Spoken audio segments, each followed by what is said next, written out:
ban đừng buồn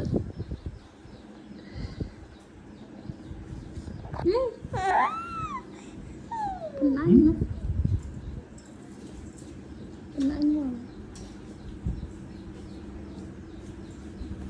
một đường thêm một đường rồi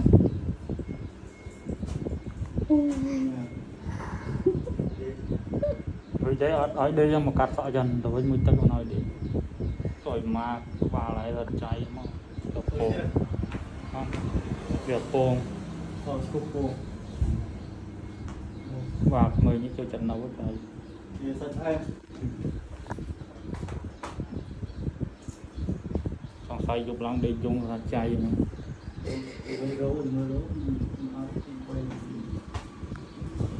con á, mày chua nè.